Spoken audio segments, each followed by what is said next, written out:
Welcome to Maricopa County Courtroom, where April McLaughlin was accused of keeping dozens of dogs in horrifying conditions at a home in Chandler. McLaughlin emailed code enforcement officials, stating that they couldn't check her backyard but could see it from behind her house. But the police inspected her whole house and found 55 dogs living there in filthy conditions. They also found 5 dead puppies in the freezer. Later, McLaughlin was arrested for animal abuse. After the first arrest, code enforcement took photos of the backyard and gave McLaughlin a notice of violation. In early October, Adult Protective Services asked for police records related to McLaughlin's mother, Kathleen, to look into allegations of vulnerable adult abuse. The animals lived in the house because McLaughlin ran a shelter called the Special Needs Animal Welfare League.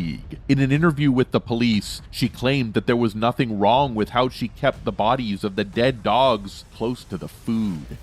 So it's possible that when you walked in, a dog had just defecated or having diarrhea or throw up because they were sick or they couldn't make it outside. The police charged her with up to 95 crimes. They also submitted 9 animal cruelty felony raps and 9 other misdemeanors against McLaughlin. And that's not all. After all of this, McLaughlin begged the court in the initial hearing to have her dogs back. At first, McLaughlin wanted 47 dogs back. Later, when she was in court, she changed her mind. She only asked for 13 dogs. She explained to the judge that she had talked to the police a week ago and picked out 13 dogs she saw as her family pets. However, the judge said no to McLaughlin's request. Oh, it makes us feel great here to doing this.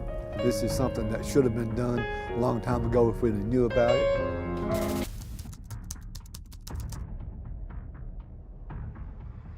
Now we are at the Miami-Dade County Courthouse, where 36-year-old Kenny Amaro was taken into custody because he allegedly choked a dog to death and then attached the dead body to a street sign. The police got a call about a man who was acting aggressively. When an officer arrived, they spotted Amaro showing unusual behavior. The dog's owners discovered that the dog's body was tied to a traffic street sign. Amaro claimed the dog behaved aggressively towards him in front of its owner's home. According to him, the dog bit him many times. Ma'am, the dog was a dangerous dog. Do not talk about mean dog. In order to save himself, he put his belt around the dog's neck and swung it in circles several times. However, surveillance cameras in the area showed a different story. In the video, Amaro saw the dog on the front porch and tried to attract it to him by bending down. The dog approached him in a friendly way and walked past him. Amaro once again attempted to lure the dog to him. When the dog approached, the video showed Amaro using his belt to loop around the dog's neck. As he stood up, he pulled on the belt and spun the dog. After that, he forced the dog to the ground, continuing to strangle it. According to the video, the dog never showed aggression towards Amaro, and he did not seem afraid for his safety. Amaro was charged with animal cruelty with the intent to harm or kill. May I speak now? Go ahead. I was afraid for my life and I had to defend myself like you Americans do all the time. I try to save my life like you guys did the 9/11. You guys went and bombed those people over there.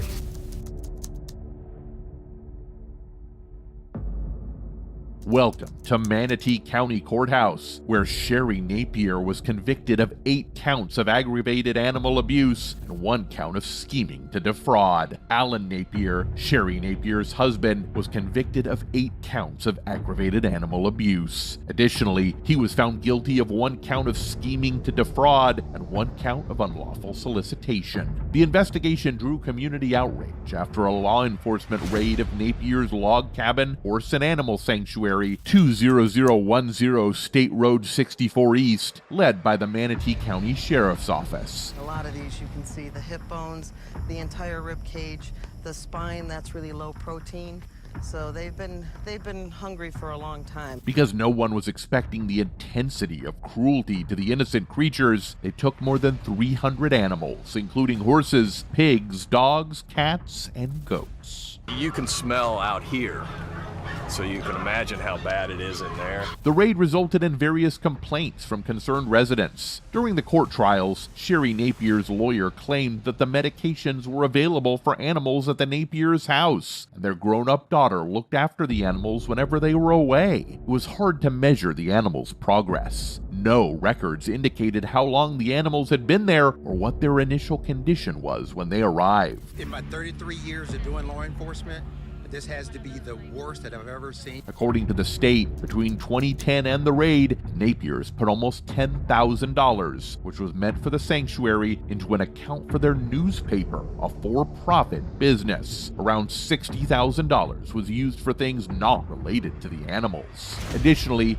Napier's purchased pure-breed dogs from breeders outside the state and sold them, pretending they were rescue dogs. The final ruling would be as to whether or not the decisions made by the trial court judge were in fact the correct decisions and rulings or not. After the trial in the courts, the couple was sentenced to 3 to 85 years in prison.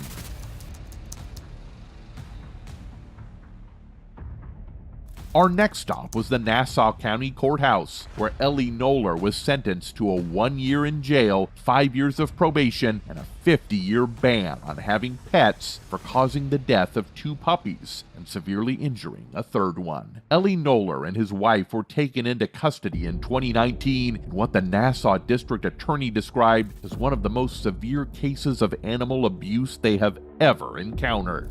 I've never seen a case where someone committed this kind of serial violence against different puppies. Authorities reported that on February 8, 2019, Knoller adopted a 10 to 12-week-old male puppy from a nearby animal shelter. Unfortunately, just over a week later, the puppy succumbed to a kidney rupture caused by Knoller's infliction of blunt force trauma, resulting in internal bleeding. Regrettably, the mistreatment did not end there. Several days after the first puppy's tragic death, Knoller adopted a 10 to 12-week-old male, another puppy from a breeder. 2 days later, the second puppy had trouble breathing and its heart stopped. Knoller had once again hurt the puppy, causing it to die from a torn liver. And the story doesn't end here. Another creature suffered from this brutality again. Officials discovered these incidents when Knoller took an 11-week-old female third puppy to the vet a week later. The puppy had many broken ribs, bruises on her lungs, and a fractured leg. In March of 2022, Knoller admitted to 3 counts of seriously hurting animals, and then the punishment was given by the court.